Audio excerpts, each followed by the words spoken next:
അപ്പം ഞാൻ ഇന്ന് കാണിക്കാൻ പോകുന്ന വീഡിയോ മിക്കവർക്കും അറിയാവുന്നതാണ്. ഇത് പപ്പടമാണ്. ഞാൻ കുഞ്ഞായിട്ട് കട്ട് ചെയ്ത് വെച്ചിരിക്കുന്നതാണ്. അപ്പോൾ ഞാൻ ഇന്ന് നിങ്ങളുമായിട്ട് ഷെയർ ചെയ്യാൻ പോകുന്നത് പപ്പട തോരനാണ്. നമുക്ക് ആദ്യം ഈ പപ്പടം ഒന്ന് ഫ്രൈ ചെയ്തെടുക്കാം. പപ്പടം ഞാൻ ഫ്രൈ ചെയ്തിട്ടുണ്ട്. ഇനി അതേ ഓയിലിൽ തന്നെ കുറച്ച് കടുക്, കറിവേപ്പില, ചെറുതായിട്ട് അരിഞ്ഞ് വെച്ചിരിക്കുന്ന ഒരു സവാള, ലേശം ഉപ്പ്, കാരണം പപ്പടത്തിന് ഉപ്പുള്ളത് കൊണ്ട് ഇതിൽ കുറച്ച് ഉപ്പിട്ടാൽ മതി. സവാളയുടെ നിറമൊക്കെ മാറിയിട്ടുണ്ട്. നമുക്കിതിലോട്ട് അരപ്പ് ചേർത്ത് കൊടുക്കാം. അരപ്പ് ഞാൻ തയ്യാറാക്കിയിട്ടുണ്ട്. ഇത് ഒരു പിടി തേങ്ങ, ഒരു 2 കഷ്ണം ചെറിയ ഉള്ളി, കുറച്ച് മുളക് പൊടി, ഇതൊന്ന് മിക്സ് ചെയ്ത് കൊടുക്കാം. ഈ അരപ്പിൻ്റെയൊക്കെ പച്ച മണം ഒന്ന് മാറി കിട്ടുന്നത് വരെ ഇതൊന്ന് ഫ്രൈ ചെയ്ത് കൊടുക്കാം.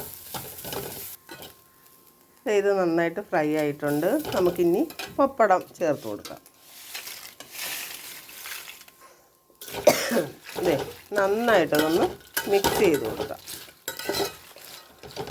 ഇതേ സ്വാദിഷ്ടമായ നല്ല പപ്പടത്തോര റെഡി ആയിട്ടുണ്ട്. ചോറിനൊപ്പം കഴിക്കാൻ ഇത് മതി. നല്ല ഒരു കൂട്ടാണ്. എല്ലാവരും ഇതൊന്ന് ട്രൈ ചെയ്ത് നോക്കണം.